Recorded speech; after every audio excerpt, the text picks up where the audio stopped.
Nongeye kubasuhuza cyane mwese mukurikirana Voice Media Rwanda TV. Dutangiye isomo iga gukora imashini agace na ka 14. Nukuvuga ngo rero uyu munsi tugiye kwiga gukora imashini ariko ku kibazo kijyanye n'indodo zijya mu ruziga zikabuza imashini kugenda. Nukuvuga ngo iki ni ikibazo kiba ku bantu bose badoda.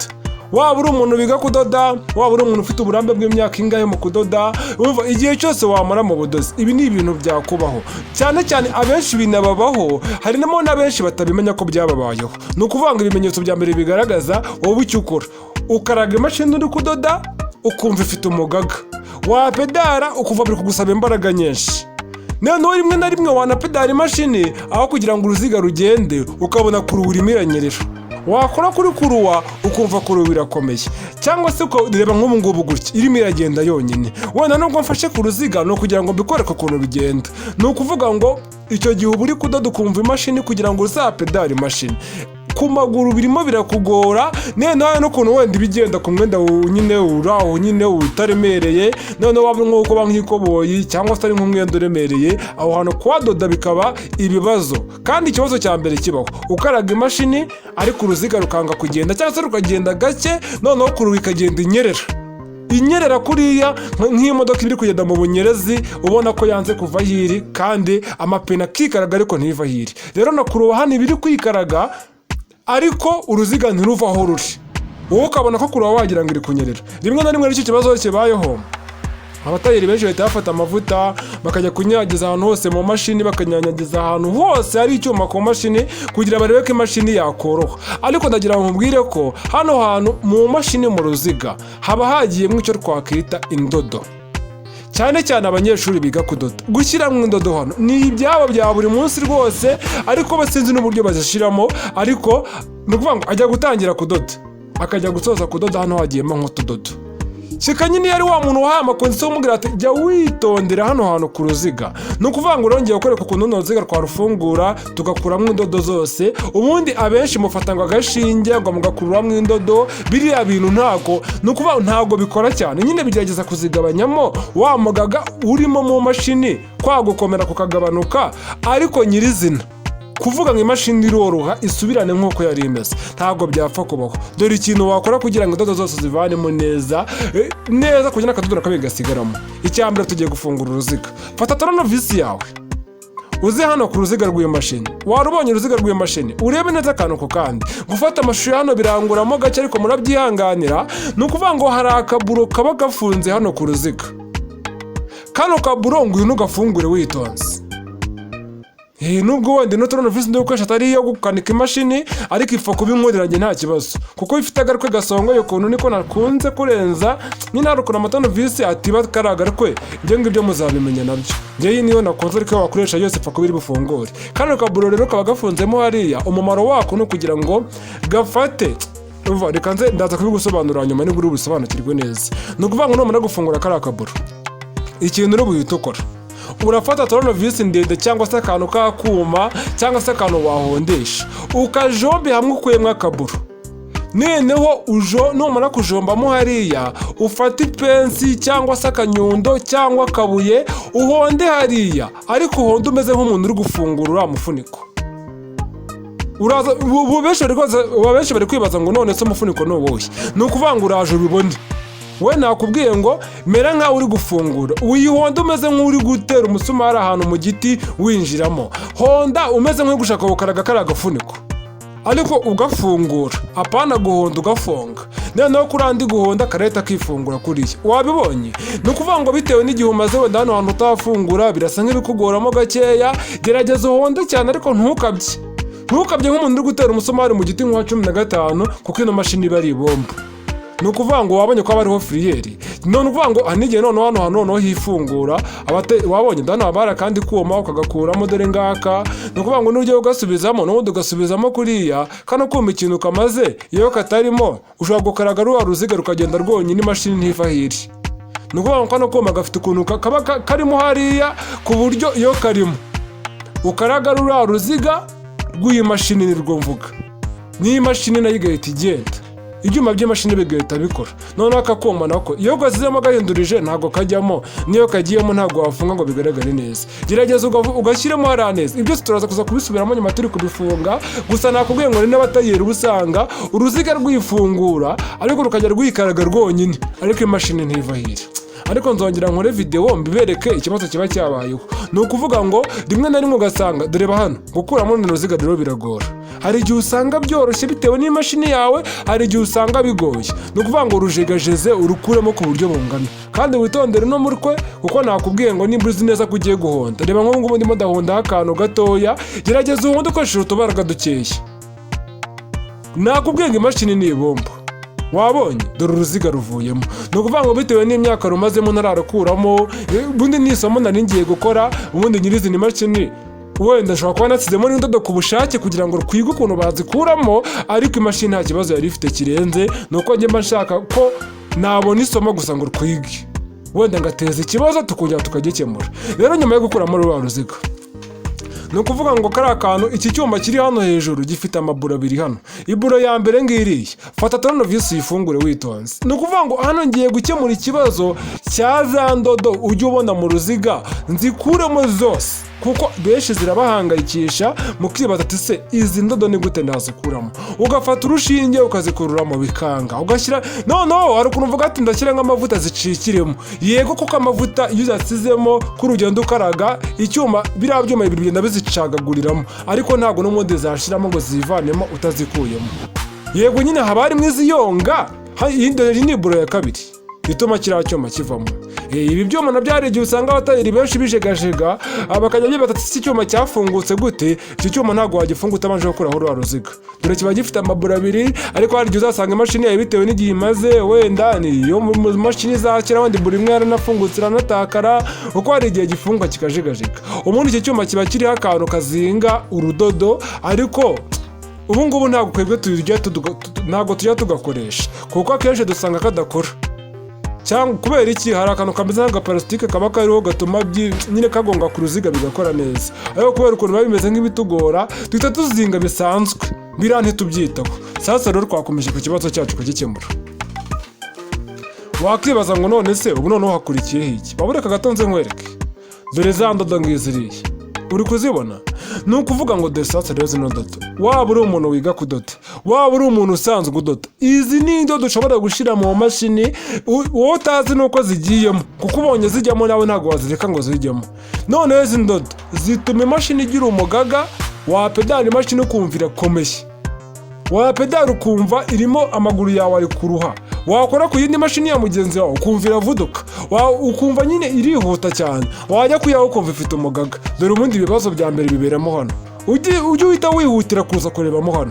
Ni ukuvuga ngo zino ndodo nizo tugiye gukuramo. Abenshi muhita mufata urushinge ngo ni ukuvuga izi ndodo ziba zinjiye mu cyuma mo haranga imbere hasi, kugira ngo rero nzikuremo ndaje mbikwereke. Intoki zanjye nyine zanduye nta kundi. Iyo wiyemeje gukanika imashini yagize ikibazo nyine uba ugomba kumera nk'umukanishi. Kera tugikora mu magaraje, kera kuko nigeze gukora ibintu by'ubukanishi bw'imodoka, hari ukuntu twajyaga tujya gufungura nk'ipine dusutamye imbere y'ipine. Noneho abakanishi badukuriye bagahita baturakarira, nimba wambaye serubeti icara hasi. Rero naho no kuvuga ngo ntabwo ushaka kwandura intoki, imashini ifite amavuta, ibyo ngibyo nibyo uri kwishiramo. Ni ukuvuga ngo rero hano haba hari akantu kameze nk'agasumari kaba gafunze kuri kino cyuma kijyaho uruziga. Kariya gasumari ugakuramo. Ni ukuvuga ngo hari ahantu haba hameze nk'aho bakinjirijemo, ariho hahano uhita ubibona ko ariho hantu hameze nk'aho bakinjirijemo. Noneho ahantu hameze nk'aho kinjira ubona nyine hatarageze neza ngo hashyike hejuru. Dore aha niho wongera ugahonda ukagasubiza inyuma kugira ngo kavemo. No kugira rero ugakuremo, bamwe na bamwe uzahonda ugire wumve karakomeye. Honda cyane nyine wirinde gukabya cyane bimwe bya burundu, ariko uhonde cyane kareta kivanamo. Wabonye dore gahise kagwa. Ariko hari n'imashini uzasanga haragiye nk'umugaga, nta mavuta yagiyemo, harafashwemo n'umugesi, rimwe na rimwe bikagorana. Ariko ndagira ngo umenyeshe ngo nimba uri guhonda, honda ariko nyine wirinde guhonda cyane bimwe byo gukabya, kuko iri ni ibomba. Ariko nabwo uhonde cyane kugira ngo kavemo, dore kaba karimo kuriya. Noneho kugakuramo ubonye ko monze ahagana aho nyine kinjiriye kugira ngo kongere gasubire inyuma.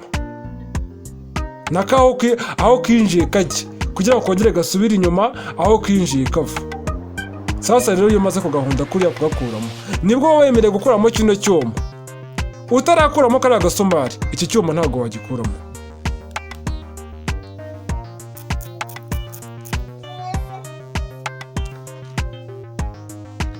Ni ukuvuga ngo rero iki cyuma nacyo ufata toronovisi ukayihengamisha cyangwa se kandi kuma uri guhondesha ugakubita kuri kiriya cyuma kigasa n'ikigenda gicomokamo hariya. Wabibonye gahoro gahoro witonze, ntabyo kugenda ngo uhonde cyane kuko imashini ni ibumba. Noneho ugenda usunika kuriya nshaka nanagarukira hano. Ni ukuvuga ngo icyo mashaka ni ugufungura hariya nkahatandukanya, noneho nkareba za ndodo neza ziba zagiye mu mashini. Buri ushobora kureba ukavuga ati nta n'izayo zirimo, ndaje nkwereka indodo ngiye gukuramo ukuntu zingana. Wabonye nkigarukirije hano. Wowe ushaka kugikuramo cyose nabwo wagikuramo nta kibazo birakunda, ariko kuko ndagikuramo cyose se handi icya mbere ni uko mbona inzira ituma nkuramo ziriya ndodo. Nawe ubundi nimara kubona inzira ituma nkuramo ziriya ndodo, ibindi iyo ubona ndagikuramo cyose si ngombwa. Reka dukomeze isomo ryacu.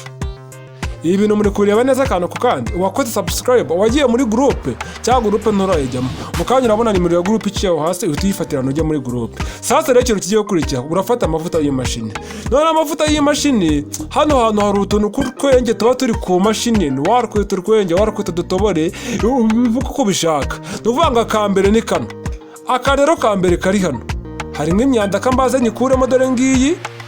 Haba hari nk'imyanda koko, ibintu by'ibidodo biba byaragiyemo. Rega nanjye hano hantu mbamaze imyaka myinshi ntanarebamo, ni ugushyira nk'amavuta gusa umuntu yikomereza. Ariko nakubwiye ngo indodo ashobora kuba atari uko zari zisanzwe zirimo, nazisizemo ku bushake kugira ngo nze kuzikuramo nkwereka ukuntu wazikuramo kugira ngo twige. None se ninkubwira wenda hari umuntu watekereza ngo imashini yanjye ngo ihora igira ibibazo, ngo iyi mashini ngo ihora igira ibibazo ngo tubikemura. Reka iyi mashini ni nzima, ahubwo hari ibibazo byinshi mba nanabiteje kugira ngo tubone isomo twige, mwereke ukuntu bino bibazo bibayeho nawe ubwawe wazajya ubikemura. Noneho hano hantu ushyira nk'amavuta. Ni ukuvuga ngo mu gihe cyose imashini yawe uzi neza ko yagiyemo ibintu by'indodo kandi utagiye guhita ufungura ngo ubikuremo, bashyira ngo tuvuta mu hariya. Ari amavuta atuma ajya muri ziriya ndodo akazoroshya, noneho ku ruziga rwikaraga urwara imashini ziriya ndodo zikagenda zicikagurika. Iyo zicikagurika ziba ziri gucika imbaraga. Rero iyo zicika imbaraga kuriya ni cya gihe uzasanga nyine imashini yatangiye koroha, umugaga wari urimo watangiye kuvamo, nicyo gihe uzasanga indodo ziri kuvamo. Noneho reba hano uko nkaraga ruriya ruziga natandukanyije biriya byuma, indodo ziri gusa n'izivanamo, ntabwo ndatangira kuzikuramo. Buriya mba ndi kuzijegajeza zimera nk'aho zisohoka, ariko ntabwo ndatangira kuzikuramo. Noneho kafata rwa rushinge rimwe mujya mukoresha abatayeri ngo muri gukururamo indodo, ngaho nawe ndebera. N'ubu ngubu kuzikuramo bigiye kungora ari gutya, noneho mbwira ukuntu zikuramo bino byuma byegeranye hariho n'uruziga. Kuri ubu kuyeho utudodo dukeya, hari n'ukuntu uvuga ati buranga kuyemo indodo zishizemo, ariko izi mashini ko tugaye bimeze nk'iyakomeye. Ni ukuvuga ngo hari indodo hano ziba zihishemo dore ngizi. Ariko nyaboneka ndagira nkubwire ngo nimba wigisha umunyeshuri kudoda ntukazajya umurakayira hano gahora ashyiramo indodo. Nyine abanyeshuri niko bimera iyo bari kwiga, ni ibintu bibabaho. Kandi wowe wabwa ikintu wakora wajya uhora ureba buri munsi, nibura ukareba hano mu ruziga ukareba niba nta dodo umunyeshuri yashizemo ngo dukuremo hakiri kare, kuko ashobora gushyiramo iza none izejo bundi, none imashini ikazanga kugenda ikibana. Nyine ntabwo yibana bya burundu, ariko iba ifite icyo nakita umugaga. Umugaga rero tuzima muri kubyumva, ni kwa kudupedari kuva imashini yanze kuva hiri, yanagenda ukumva iri kugorana. Ngo dore zino ndodo uyandebera nawe, nakuyemo dore ndacyakuramo izindi. Ngo mbwira ukuntu izi ndodo wazikuramo hariho uruziga. Cyagiye ya mashini yawe ipedari yanze kugenda, urahamagara umukanishi yega bikore. Ariko noneho nkugishije ukuntu babikora, nakubwira ngo nimba ushimye amasomo yanjye hari byinshi wenda ngufashije kano kanya, wadutera inkunga tukazakora n'ayandi masomo. Ntabwo bivuze ko iri somo iki kibazo nkugishije ukuntu wagikemura aricyo kibazo cyonyine cyakubaho. Ibibazo ni byinshi ku mashini, tuziga tugire no ku gacye ka 30 tunakarenga hari tukiri ku bibazo by'iyo mashini. Akantu ku kandi tuzabyiga, ariko nawe ukadushyigikira kugira ngo nibura tujye tugerageza dukora amavideo menshi y'ukuntu wakwiga gukora imashini n'ayandi agiye atandukanye. Dore za ndodo hano uzikuramo koko ziba zariyipakiyemo. Ni ukuvuga ngo ni ukuri sinkubeshye, iyi mashini yanjye ntabwo rero nasizemo indodo, aho ntabwo nazisizemo, ahubwo zari zirimo ndavuga ati n'ubundi yagendaga ariko nyine isa nk'ayikomeyemo. Ndavuga ati ibi bintu nzabikoramo isomo, ntabwo nakihutira kuvuga ngo reka nzikuremo, ariko ubundi shaka nanadashyiramo ku bushake, noneho nyuma yaho nkaza kongera nkazikuramo. So gushyiramo akadodo nsanzwe ngahita mpedara uruziga akadodo kari kwizingiramo. Wabonye za ndodo reba ngizi, ni ukuvuga ngo narado ziracyarimo, reba ziracyarimo, reba n'izindi singa ziriya. Ngombwira nawe ukuntu izi ndodo zavuga ngo ukojeje agashinge inyuma hariya ku ruziga, akadodo wabonaga ngo uragakuruye ngo zishizemo, ntago zashiramo. Dore ngizi izi ndodo rero uri kureba hano, izi ngizi nizo zigera zikaniga uruziga neza ku buryo pe uruziga rwanga kwikaraga rukaza nk'umugaga, wajya ukaraga uruziga ukabona rwanze kuvaho ruri. Dore ni ibi ngibi wabibonye, intoki zanjye nubwo zanda ariko ndabibereka, ndemera mbirambika no ku kiganza hatarandura, ariko mubona ibintu biba bivuyemo hariya. Ni ukuvuga ngo n'igihe wasanga nk'izirenza zino wowe, hari n'igihe wasangamo wenda harimo duke, ariko dore ni gutya uzadukemura kino kibazo. Noneho ndeba na gutya maze mba nkaraga uruziga, mwumva ko ruri kugenda, nanjye ngo uruziga mba nkaraga imashini. Buriya mba ndi gukaraga umutima w'iyo mashini. Umutima w'iyo mashini ubundi ni iki cyuma. Iki cyuma kiragenda kikagera hirya ku mashini, ahantu haba hari icyuma nakita mukubito tuzayiga mu gace kazakurikira kano, mumenye ibyo ari byo n'umumaro wayo n'uko ikora, nayo izaba yateje ikibazo tugiye kugikemura. Sasa rero aha ngaha nitumara gukuramo za ndodo, witegereje neza hano, dore ya ntoboro yacu, ariko unyeganyije hano gutya urabona ko kino cyuma kinakita umutima w'imashini kiranyeganyega. Dore cyo kwita mukubito ngiyi, iyi mukubito nayo iteza ibibazo agace kazakurikiraga. Ndaje nzabereka ibibazo ko nakoma gateza. Ni ukuvuga ko nakoma gashobora gutuma imashini yiboroka ntiva hiri, babona imashini gupedara uruziga rukanga, noneho ntinagira umugaga, ahubwo yihita yibana, ukibaza ibi bintu byapfiriye. Dore iyi mukubito iyi ngiyi, agace kazakurikira kanuzagacika ejo. Wabonye noneho kuri aba yabinyeganyega, noneho ngiye gufatira mukubito hasi kuriya, nimara kuyifatira hasi noneho mfate agapensi kanjye hano nzemo ndi hano gakeya kugira ngo kiriya cyuma gisubiraho cyavuye. Wabibonye kuriya ikinyereka ko cyasubiyeho cyavuye, nuko ino ntoboro ndi burebemo hano, nkabona ko ndi kureba aho intoboro igarukira, nkabona ko ndi kureba kiriya gikuta cy'inzu kiri hirya, cyangwa se kari agatoki ndi kugeza hariya. Wabibonye? Ni ukuvuga ngo mu gihe kano kuma wagakuyemo kose ukagasubizamo nabi, uba ugomba kugasubizamo ku buryo iyi ntoboro uri buyibone yose, ku buryo ikintu kiri inyuma hariya wagitambika ukakibona, nibwo ushyiramo kariya koma kakajyamo. Nawe ubundi nukuramo kano koma bya burundu ukagashyiramo nabi, iriya ntoboro ntihure neza, aka kuma ntabwo uzagashyiramo arango kajyamo. Kandi kano kuma impamvu tuba tugasizemo hariya ni ukugira ngo uruziga rutazacomoka rukikubita hasi, kuko hari ukuntu iki cyuma nari ndimo gukubita kiba cyoroshye ku buryo iyo udoda hari igihe uruziga ujya kubona ukabona ruracomoka rugacomokana n'iki cyuma cyose. Noneho ka gasomari nakuyemo dore ngaka, ariko imashini nyinshi ntabwo ziba zifite kano gasomari. Ubwira impamvu ni ukuvuga ngo hari imashini aka kuma nari ndimo guhonda kaba gafite nabwo gukomera n'umugaga mwinshi, ku buryo wenda nk'abantu bafunze imashini batirirwa bashyiramo kariya kuma, bakavuga ati uriya mugaga wonyine urimo, kuriya gukomera konyine birahagije, nta kibazo byateza. Ariko abenshi muzasanga kariya kuma kameze agasomari karimo, noneho nimara kongera ugasubizamo ndongera afunge kino cyuma. Iki cyuma ubundi kiba gifite akantu bazingiraho urudodo, ariko ubu ngubu ntabwo bikigezweho, ntabwo abantu benshi bakibikora, ahubwo bahita bazinga bisanzwe, bakareba agati, bakareba kuma runaka bakifashisha mu kuzinga, cyangwa abatsi bagakoresha buwate. Ni ukuvuga ngo ndongera ngifunge kino cyuma, amaburo aho yavuye ntihari busubire. Kandi ikindi nimba uri kugifunga amaburo y'akazi, niwibeshya ukayoroshya kwa kundi bafunze uruziga, iki cyuma hari ukuntu kifungura kikoro, bamwe na bamwe kinavaho, kugisubizaho bikabananira. Kubera iki? Amaburo ntabwo babona ko bayafunga uruziga ruba rwayitambitse, ugasanga bamwe na bamwe baranagitakaje, baragitaye. Kandi iki cyuma kitari ku mashini, ubona imashini imeze nk'iyambaye ubusa, ubona imashini hari ikintu ibura, ubona imashini nyine ubona itameze neza kubera kino cyuma. Iki cyuma gituma ni nka garidebo.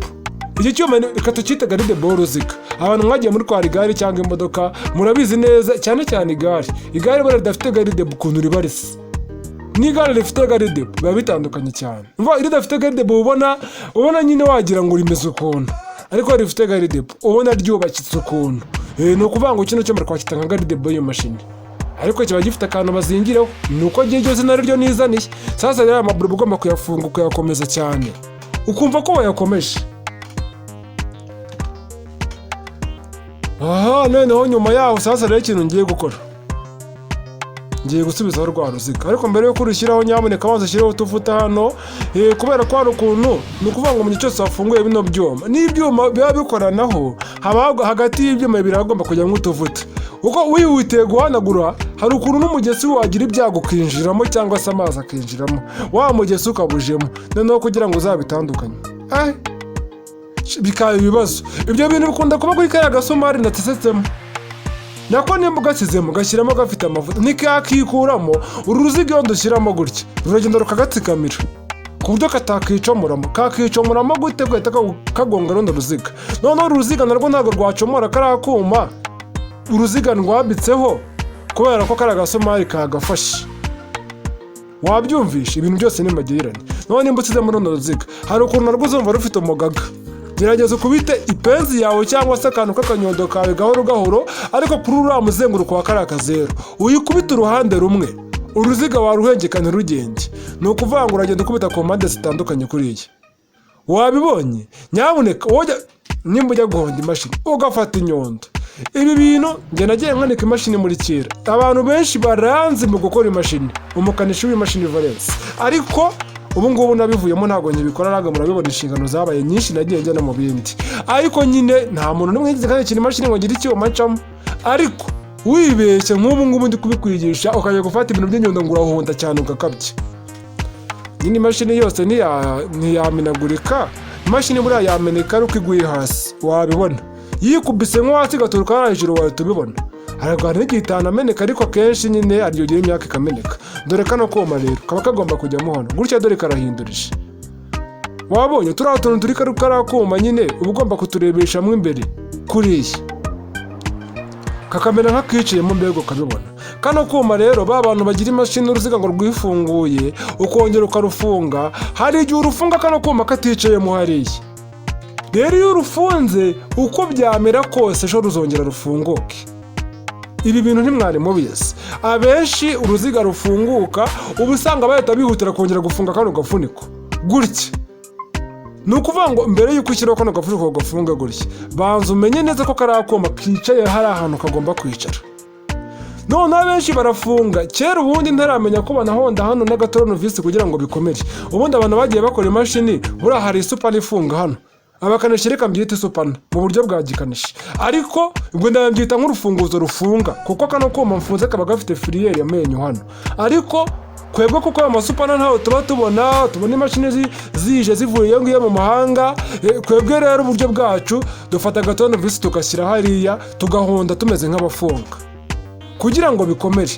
Noneho abantu batarabimenya cyangwa muri kera twebwe tukibikora, wasanga ngo dufata ngo umwenda ngo tugakoza hariya kuri kariya kuma ngo tugakaraga cyane n'umugaga cyane ku buryo bikomera cyane, noneho tukavuga ati ntibizifungura, hashira icyumweru ukabona byifunguye.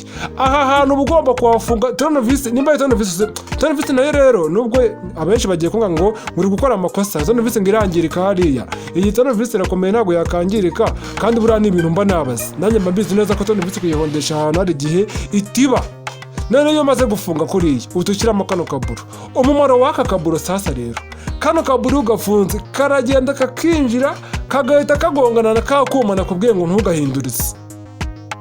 None iyo bigiye bikagongana, uru ruziga uba urusize ni nk'uwo usizemo kare hagati y'uru ruziga, hagati y'aka kuma k'uruziga nari maze gufunga hano na ka kuma nasizemo, mba mbihuje neza ngashyiramo kare ku buryo bitapfa kwifungura. Niyo mpamvu kano kaburo abenshi muzabonamo gafite, n'abandi benshi muzabona mutagafite, kuko imashini zose ntabwo ziba zigafite. Ariko hari imashini nshyashya, imashini ifite ibikoresho byose bigafite, ariko ntabwo bivuze ko imashini yawe izajya yifungura ngo duke itagafite. Reka iyo wafunze ruriya ruziga kuriya rugakomera nta ribi. Sasa urabona ko ndimo ndakaraga uruziga rukitwara. Wabibonye? hanyuma hari ukuntu iyo ufashe amashusho y'uruziga ruri kugenda wagira ngo ruri gusubira inyuma cyangwa imbere. Uzarebe n'imodoka iri kugenda ufate video gatoya ujye kureba ya video, uzagiraga amapine y'imodoka ari gusubira inyuma kandi imodoka iri kugenda ijya imbere. Nibwo buryo bwa video nyine wafashe ku muvuduko w'ikintu kiri kwikaraga. Wabonye ko uruziga rwacu ruri kugenda neza. Akandi kantu ushaka kugira ngo mbabwire, hari uruziga ruba rumeze nk'urwapinze, ibyo bintu ntimukabyiteho. Harya nyine ugura akamashini k'akawukazi ugasanga niko kameze, nka kano ushobora kuba narakaguze ari akawukazi kugira ngo utari kwiga mekanike y'imashini, birumvikana. Rero kuba uruziga rwaba rumeze nk'aho rusa n'urubyina wagira ngo rwarapinze. Gupinda abantu mutwara igare murabizi, reka mbyite gupinda. Kwa kundi ipine ry'igare ubona ryarajemo je, niko nabyita. Na hano ku ruziga hari igihe biba warukaraga ukabona harimo akantu kameze nk'akaje. Rero iyo bigenze gutya imashini yawe nta kibazo bifite, ariko iyo ugiye kuzinga nibwo bikugoramo. Urazinga ukabona uruziga rurimo rurakubangamira, ariko nyine ibyo nyine uba ugomba kubyihanganira cyangwa tukazagura urundi ruziga ukarufungamo. Mubwira ngo bye bye, Velocity Media Rwanda TV. Ikibazo kirakemutse. Video ya mbere ndende mu gukora imashini, nizere ko munyuzwe n'ibyo dukoze, kandi ikindi umenye neza ko wakoze subscribe.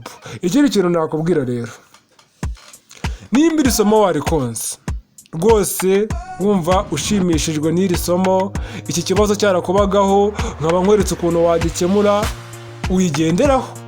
Aya masomo kugira akorwe niba byavuye muri izo nkunga. Niba ubona nimero y'inkunga ukabonaho ngo inkunga, ngo nimero, amazina, wanze ukambwira ngo ndashimye, ngo iri somo ndarikunze, ngo rwose ngo uzakore n'ayandi menshi, ibyo birumvikana nzanayakora, ariko ava mu nkunga. Nyabuneka nimba utazongera gutaga amafaranga yawe ujya gukoresha imashini, nawe uzajya ubyikorera, gerageza nawe udushyigikire nyine nkaho nyine mwarimu hari ikintu agufashije, nayo mushyigikira kuri n'andi masomo menshi. Bye bye, ndabakunda cyane.